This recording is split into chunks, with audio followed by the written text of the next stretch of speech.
भारतीय चित्रपटसृष्टीच्या इतिहासात काही नावे अशी आहेत जी केवळ त्यांच्या अभिनयासाठीच नव्हे तर त्यांच्या संपूर्ण आयुष्यासाठी अविस्मरणीय ठरतात। यापैकी एक नाव म्हणजे अभिनेत्री मीना कुमारी। पडद्यावर दुःखाच्या छटा इतक्या प्रभावीपणे साकारणाऱ्या या अभिनेत्रीला ट्रॅजेडी क्वीन हे बिरुद मिळाले। मात्र पडद्यावरील हे दुःख केवळ अभिनयात नव्हते तर ते त्यांच्या वैयक्तिक आयुष्याची वेदनादायक आणि सत्य कहाणी होती। त्यांच्या आयुष्यातील प्रत्येक टप्प्यावर नियतीने त्यांच्या वाट्याला दुर्दैवी घटनांची माळ गुंफली होती, ज्यामुळे त्यांचे जीवनच एक करुण काळ बनले। नमस्कार मंडळी, नाट्यविश्वास पुणेमध्ये तुमचे सहर्ष स्वागत आहे।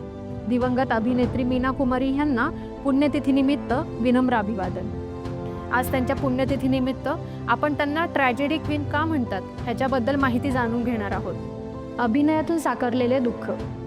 मीना कुमारी यांना त्यांच्या पौराणिक भूमिकांसाठी हे शीर्षक मिळाले। त्यांनी साकारलेली साहिब बीबी और गुलाम 1962 मधील छोटी बहू असो किंवा मग पाकीजा 1972 चित्रपटातील त्यांची अदाकारी असो, प्रत्येक भूमिकेत त्यांनी सामाजिक आणि वैयक्तिक समस्यांशी झगडणाऱ्या, प्रेमभंग झालेल्या आणि अपूर्ण इच्छा घेऊन जगणाऱ्या स्त्रियांच्या वेदना अचूकपणे पडद्यावर उतरवल्या। गुंतागुंतीच्या भावना अत्यंत सहजतेने व्यक्त करण्याची त्यांची कला अतुलनीय होती, ज्यामुळे भारतीय चित्रपटसृष्टीवर त्यांचा अमिट ठसा उमटला आणि त्यांना ट्रॅजेडी क्वीन म्हणून ओळख मिळाली। जन्म आणि वैवाहिक जीवनातील संघर्ष। मीना कुमारी यांच्या आयुष्यातील दुर्दैवी घटनांची सुरुवात अगदी त्यांच्या जन्मापासून झाली।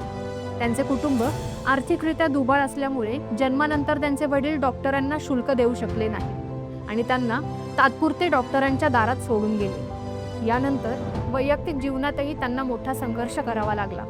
14 फेब्रुवारी 1952 रोजी त्यांनी चित्रपट दिग्दर्शक कमाल अमरोही यांच्याशी विवाह केला, ज्यांचे आधीच लग्न झाले होते। हे वैवाहिक बंधन सुरुवातीपासूनच वादळी ठरले। त्यांच्या वैयक्तिक आयुष्यात सतत होणारे हस्तक्षेप आणि घरगुती अत्याचाराच्या आरोपांमुळे त्यांचे वैवाहिक जीवन अत्यंत अशांत राहिले। घटस्फोट, व्यसन आणि आयुष्याची अखेर। 1964 मध्ये एका दीर्घकाळ चाललेल्या आणि त्रासदायक ठरलेल्या वैवाहिक संबंधांचा अंत घटस्फोटाने झाला। या घटस्फोटाच्या आघातानंतर मीना कुमारी यांना झोप लागण्यासाठी डॉक्टरांनी ब्रँडीचे लहान डोस घेण्याचा सल्ला दिला। दुर्दैवाने हे औषध हळूहळू एका विध्वंसक व्यसनात बदलले, ज्यामुळे त्यांच्या आरोग्यावर गडद सावट पसरले। लवकरच त्यांना यकृताचा सिरोसिस हा गंभीर आजार झाल्याचे निदान झाले। उपचारासाठी परदेशातून परतल्यानंतर डॉक्टरांचा सल्ला न मानता त्यांनी त्वरित कामाला सुरुवात केली, परंतु काही दिवसांनंतर त्या अचानक कोमामध्ये गेल्या व 31 मार्च 1972 रोजी त्यांचे दुःखद निधन झाले।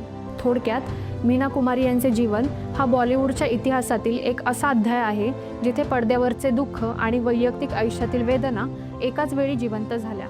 त्यांच्या अभिनय कारकिर्दीने त्यांना ट्रॅजेडी क्वीन ही पदवी दिली, पण त्यांच्या जन्मापासून ते त्यांच्या अकाली मृत्यू आणि पाकीजाच्या यशापर्यंतचा त्यांचा प्रवास हे सिद्ध करतो की त्या पडद्यावर जे दुःख चित्रित करत होत्या तेच दुःख त्यांनी प्रत्यक्षात जगले। यामुळेच केवळ एक अभिनेत्री म्हणून नव्हे तर दुर्दैवावर मात करण्याचा प्रयत्न करणाऱ्या एका संवेदनशील आत्म्याची ओळख म्हणून मीना कुमारी या कायम भारतीय सिनेसृष्टीत अजरामर राहतील। तर मंडळी, आजच्या पुरतं एवढंच। आम्हाला आशा आहे की तुम्हाला आमचा हा पॉडकास्ट अवश्य आवडला असेल। आवडला असल्यास लाईक व शेअर करायला विसरू नका व खाली असलेल्या कॉमेंट बॉक्समध्ये आपले विचार व मत मांडण्यास अजिबात संकोच करू नका। ऐका हो ऐका मराठी पॉडकास्टच्या पुढील अपडेट्स जाणून घेण्यासाठी आमच्या चॅनलला सबस्क्राईब करा व बेल आयकॉन प्रेस करायला विसरू नका। धन्यवाद।